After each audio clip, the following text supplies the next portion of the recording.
ভাঙড়ে তৃণমূল নেতা খুনে গ্রেফতার আরো 3। বিজয়গঞ্জ বাজার থেকে গ্রেফতার আজহারউদ্দিন মোল্লা, জাহান আলী খান, রাজু মোল্লা, 3 জনকে গ্রেফতার করে পুলিশ। এই মুহূর্তের গুরুত্বপূর্ণ আপডেট, ভাঙড়ে তৃণমূল নেতা খুনে গ্রেফতার আরো 3 জন। ধৃতদের নাম আজহারউদ্দিন মোল্লা, জাহান আলী খান, রাজু মোল্লা, 3 জনকে গ্রেফতার করেছে পুলিশ। এর আগে গ্রেফতার করা হয় মোফাজ্জল মোল্লাকে, এবারে গ্রেফতার আরো 3। আজহারউদ্দিন মোল্লা, জাহান আলী খান এবং রাজু মোল্লা, এই 3 জনকে গ্রেফতার করা হয়েছে। বিজয়গঞ্জ বাজার থেকে গ্রেফতার করা হয়েছে তাদের। ভাঙড়ের শওকত ঘনিষ্ঠ তৃণমূল নেতা রাজ্জাক খানকে খুন করা হয় গত বৃহস্পতিবার রাতের ঘটনা। টেলিফোন লাইনে রয়েছেন প্রতিনিধি অভিরূপা সাহা। অভিরূপা, ভাঙড়ের তৃণমূল নেতা খুনের ঘটনায় গ্রেফতার আরো 3, কি আপডেট রয়েছে বিষয়ে? দেখো, এই 3 ব্যক্তিকে একেবারে প্রত্যক্ষ যোগ থাকার দরুন গ্রেপ্তার করা হয়েছে। এই নিয়ে ভাঙড়ের তৃণমূল নেতা খুনে গ্রেপ্তারির সংখ্যা বেড়ে দাঁড়ালো মোট 4। উত্তর কাশীপুর থানার পুলিশ বিজয়গঞ্জ বাজার সংলগ্ন এলাকা থেকে এই 3 ব্যক্তিকে গ্রেপ্তার করে।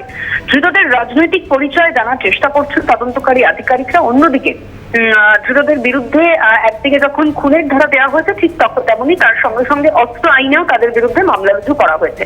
যেটা মূলত মনে করা হচ্ছে, ধৃত এই 3 ব্যক্তি, তাদের কাছে অস্ত্র ছিল এবং তারা বেআইনি ভাবে এই অস্ত্র মজুত রেখেছিল এবং খুনের ঘটনায় তারা প্রত্যক্ষভাবে সেই অস্ত্র ব্যবহার করেছিল।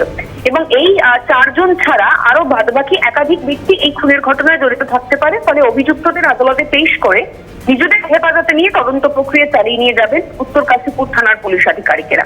ইতিমধ্যেই তোমাকে জানিয়ে রাখবো, যেহেতু ওই এলাকা জুড়ে কোথাও কোনো সিসিটিভি ক্যামেরা নেই, ফলে টাওয়ার ডাম্পিং একমাত্র একটা গুরুত্বপূর্ণ জায়গা হয়ে দাঁড়ায় তদন্তকারী আধিকারিকদের ক্ষেত্রে।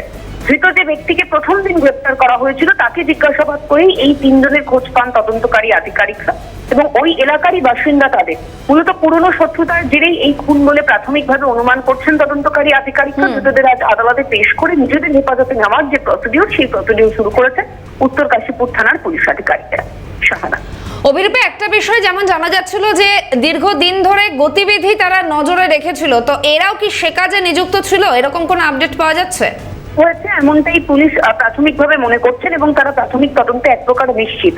ফলে সেক্ষেত্রে দাঁড়িয়ে ওই রাজ্জাক খান, তিনি যে জায়গা দিয়ে রোজ দিন যাতায়াত করেন বা সকাল বিকেল তার কি আপডেট, কি গতিবিধি, সমস্তটা কিন্তু একেবারে পুঙ্খানুপুঙ্খ ভাবে এই আততায়ী যারা ছিলেন তারা নজরে রেখেছিলেন।